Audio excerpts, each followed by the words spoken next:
Welcome to Beyond Investments with your host, Seth Leishman of Ostro Financial Consultants. Information provided is for illustrative purposes only and does not constitute investment, tax, or legal advice. Information has been obtained from sources that are deemed to be reliable, but its accuracy and completeness are not guaranteed. Neither LPL Financial nor the hosts of this show or accept any liability for the use of the information discussed. Consult with a qualified financial, legal, or tax professional prior to taking any action. Securities offered through LPL Financial, member FINRA SIPC. Investment advice offered through Ostro Financial Consultants, a registered investment advisor and separate entity from LPL Financial.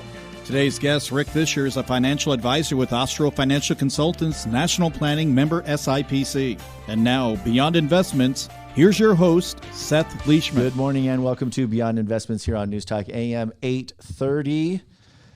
Rick Fisher and Seth Leishman here from Ostro Financial. Morning, folks. We are recording on Tuesday afternoon. A little bit of a drizzly day today. On my way back into the office, it was a few sprinkles. And very chilly. And chilly. I had to put layers on this morning. It's like a 30-degree difference in temperature in the last week. I know. I was in short-sleeve shirt with no undershirt yesterday, and now I got 3 layers on. Yeah. And I'm still cold. Absolutely. No, and my daughter has a track meet this afternoon. Just a few minutes, in fact, actually, after this recording and after we record here. And the last track meet, I was wearing shorts and a slow-sleeve shirt and dying. Mm-hmm. And today I grabbed an extra sweatshirt because I'm figuring I'm going to be freezing cold at NU here in about an hour. Yeah, so, now that you're 41 years old, you get colder easier. Thanks for rubbing that in. Happy birthday, by the way. Thanks for rubbing that in. I appreciate that. Yep. Well, it's supposed to be sunshiny, at least for the car show on Saturday. Yes. And I got some information so we can park next to each other. Oh, very good. But we need to be there at like 6:45, 7 o'clock. Can you manage that? Ooh, you want that on a Saturday morning? Man. Anyways. Of course I can. I'll be there. I'm excited. It should be a fun car show. The Grass Valley Downtown Association car show, Saturday, May 6th. Square. This May. 2 red Mustangs parked next to each other. Yes, 2 generations of Mustangs. The old guy with the new one and the young guy with the old one. Exactly. Well, I'm excited because we have a guest today. Yes, we do. We don't always have a guest. No, we don't. And I'll let you do some introduction and get us started here, Rick.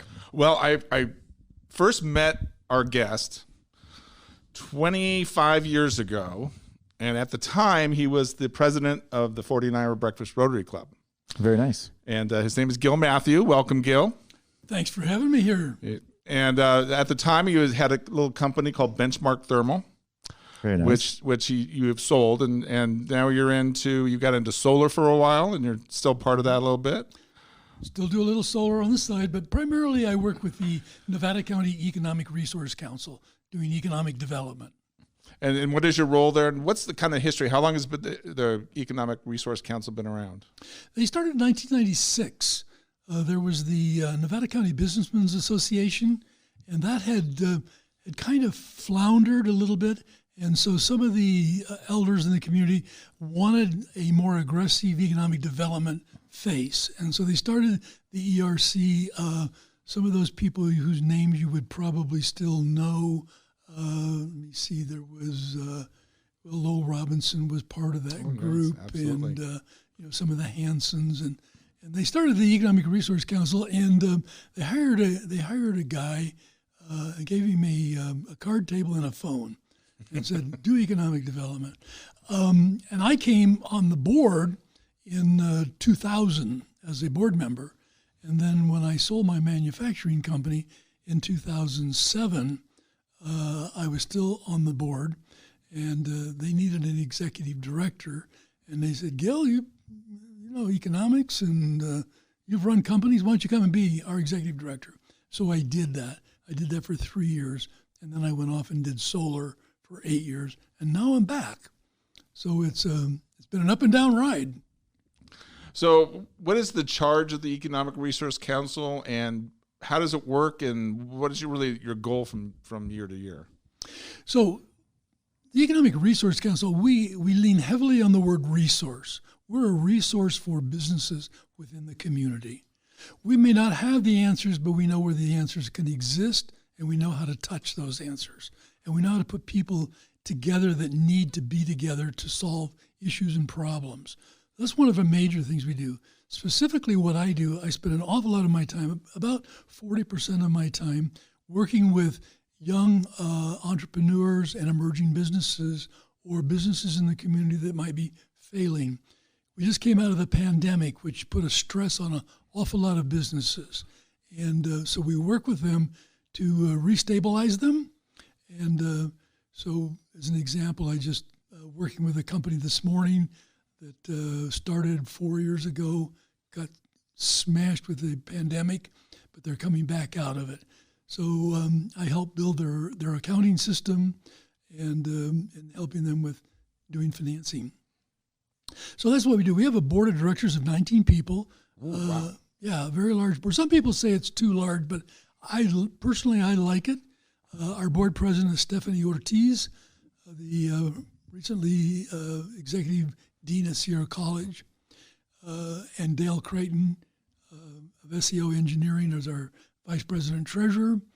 We got a really great board. One of the things we say is we have the best table in town. We have a board meeting come up on Thursday morning. The public is invited. Nobody will hear this, but the public is invited at 7:30 on the first Thursday of the month. And around that table, we have education, we have the county, we have the cities, we have business, we have some nonprofits. We have the biggest sector there, law enforcement. So if we need a solution to something, we probably have it at that table. So it's just a great table to have. So if you were going to take your 5 opportunities to come to Nevada County and the 5 detractions, so for new businesses, the 5 reasons they should come and the 5 reasons maybe they don't want to come. So the 5 reasons they would want to come is, 1, while we all have a difficulty getting labor, but the labor that you can get is somewhat cheaper here than it is in an urban area. So if you were going to build a manufacturing company, as an example, although it's still difficult to find employment. But that's going to be the same whether you're in an urban area or a non-urban area. It seems to be a national problem right now. It is, yeah. Some of the other reasons is the quality of life still reigns supreme for all the people in the county. The downside is, years ago when I brought in, was able to bring in one company called Huntington Mechanical Labs, had their business over in Redwood City.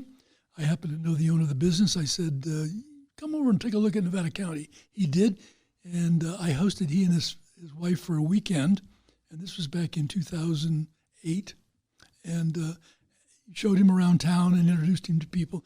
And a Sunday afternoon, as we were sort of doing a debrief and he was getting ready to go back, he said, Gil, tell me, he said, what's a reason I shouldn't be here? And I said, well, for you, probably none. But for your wife, you got to remember that we're 55 minutes from the nearest Macy's. Right, yeah. And he said, I live in Morgan Hill. It's 55 minutes to get to the Macy's in San Jose. Yeah. And it's not nearly as much fun. That's right, yes. So the one thing that's the big negative that we can't overcome is we're 24 miles off of a major interstate freeway. We do not have rail transportation to the community. So there are certain kinds of industries that would never come here just because they can't. Yeah. If you need rail service to move product and resources in and out, you can't be here. There was a lot of controversy back in, I think it probably was around 2003 or something of that nature, when Mountain People's Warehouse moved to Auburn. Yeah. And there was a lot of controversy that said, well, the county didn't treat him right. And this is the Gil Mathew opinion of that. But he was running 18-wheelers up and down Highway 49 for no benefit. Right, okay, yeah. And if he moves to Auburn, he's not running those 18-wheelers up and down Highway 49. It was an economical boon to him to move to Auburn for his distributional processes. So we have that issue. That's one of the big holdups that we've got. But counter to that is we have this high quality of life so that we can bring engineers in and people like that. I frequently go to the career fairs at Chico State. And one of the things we talk to the students about is look at Nevada County as an employment opportunity because look at the recreation you have. You're an hour away from great skiing, kayaking, all kinds of wonderful. Yuba River. And it's not for every student, because some students like the vibe of Silicon Nightlife, Valley. exactly. Yeah, but an awful lot of them don't want the vibe. They want the lifestyle. And Especially if you're going to come up and raise your kids here. Well, that's the other thing I was going to say, is the interesting thing that's beginning to happen is a lot of people who moved out, got married, and started a family are now trying to figure a way to wiggle back. Right. Because a much better place to raise your children than many other places in urban areas. That's why we came up 35 years ago. Yeah. It was that reason. That was the primary reason, was, best place to raise your kids. Right. So those are the powers that allow us to be successful here in this community. Nevada County is a very unusual place when you take a look at a whole bunch of indices about it. On the backbone of the Sierras, and you look at the counties up and down the backbone of the Sierras, Nevada County just stands out. It does. The highest, a much higher rate of education, a much higher degree of wealth, much higher degree of engagement within the community. I go to meetings in other parts of this North State, and when they start looking at statistical data about the rural counties in California or Nevada comes up, and people can't believe it. We do have an older demographic age group, and some people would consider that a negative. There's lots of reasons to be very excited about that. And that's how we support over 150 nonprofits, is Wow. all the gray hairs in town. So while we do have an older group of people, they have a great deal of wealth. And that wealth allows us to do some things that other communities cannot do. Plus, I've noticed that since COVID, and I don't know if this was a function of COVID or if it was going to happen anyways, a lot of great infrastructure is being redone. So we got the two big hotels in town. You've got what they're doing on Mill Street. I'm encouraged by it. I think it's great, but I'm sure not everyone feels that way. Yeah, there is a contingent of people that don't care about the Mill Street project. Nobody's pushed back on the two hotels, and the two hotels are very interesting. That's owned by a group called Acme Hospitality, and Acme Hospitality is a Santa Barbara concern, and they just got a new president, and he visited Nevada County about 2 months ago, and I hosted him for a day and showed him some of the economic driving spots around town. Had great conversations with him. He got so excited about the community. They love the hotels here. They love the way we do things here. And so we just had the big tour of Nevada County last Thursday. He came all the way up from Santa Barbara to go on that tour with us. So their investment was a tremendous investment, and all of the problems that they've had, he said, are worth it. Oh, yeah. I mean, exactly. I mean, one of the things I think is so unique about where we live is the two historic downtowns 5 minutes away from each other, and very different in many ways. But I remember one time I took that ghost tour of, I don't know, it was a historian came to our Rotary Club, and he was painting this picture of something that happened in the 1880s, and he was explaining, where people were, and there was like a gunfight, and you could picture exactly where it was because all the buildings are still here. Yeah. And it says you don't have that in California, or very few places. Yeah, one of the interesting things is I was talking with the new director of the building department. Great guy, George, great guy. And I said, George, but you wouldn't let me build in Nevada City today. You just won't let me do it. Yeah. I mean, there are opportunities. I mean, I think one of the charms of Nevada County is we've been able to have that balance between growth and no growth. I mean, communities have to grow, okay? But there's different types of growth. Yeah. And so we've seemed to have been balancing that pretty well, I think. What opportunities should we be taking that, could we have more of an industrial? Could we cut down some trees and put an industrial where people don't see it? Do we do more shopping? Do you do more retail? Is that where we're lacking? What are we lacking that would maybe even drive more economic growth here? Well, for me, in what I do, I'm more interested in working with companies that export products or services and import wealth. Right. Okay. Otherwise, we're selling insurance policies to one another. Correct. And that's not an economic growth. If we can bring in a manufacturing job, a successful manufacturing job, that could spin off to be 2 or 3 other service jobs.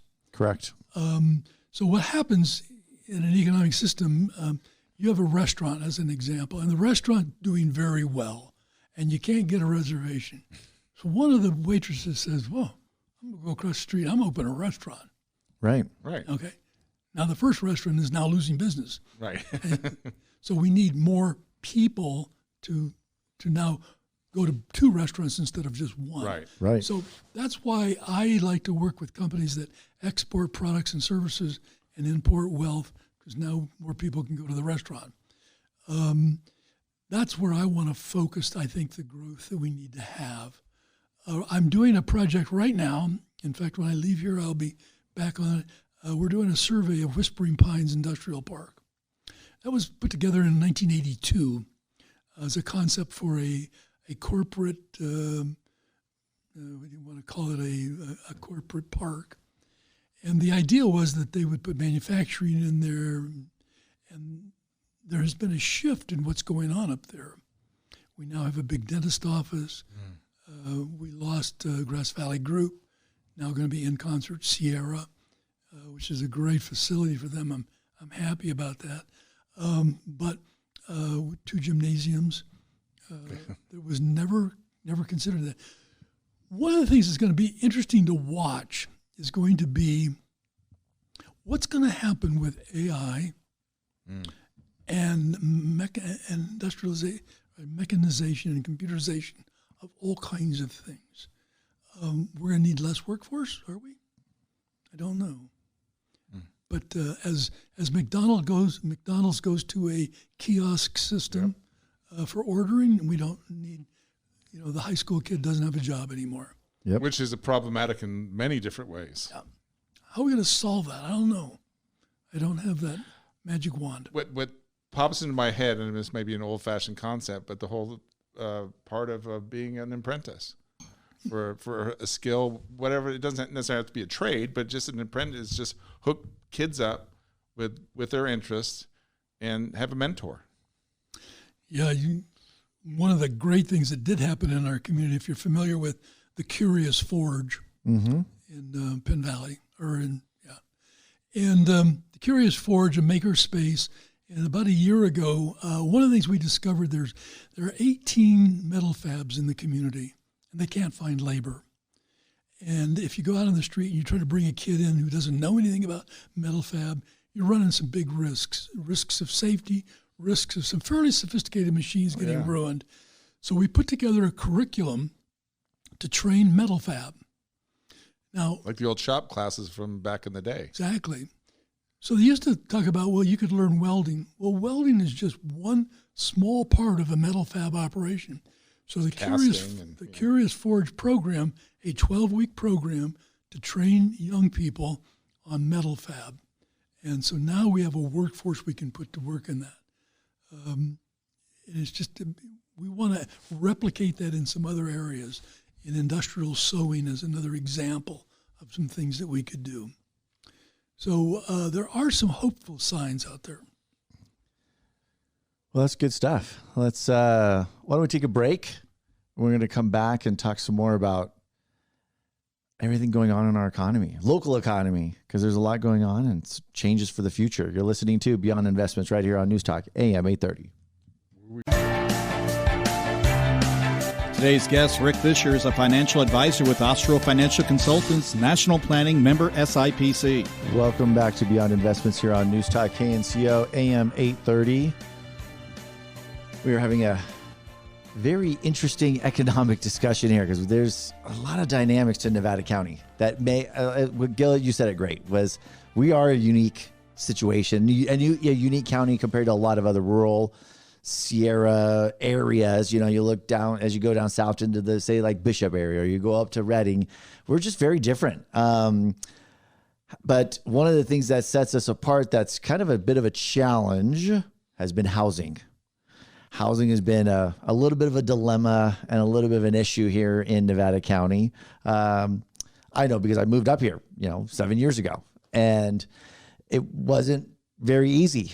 when we first moved up here, we wanted to, not knowing exactly, obviously not having grown up here, didn't know exactly where per se to end up, looking for a rental from Santa Maria, where I'm originally from. You want to find a rental home, you get on Facebook or get on Craigslist or get on, the various places, and you pick one. There's 100 to pick from.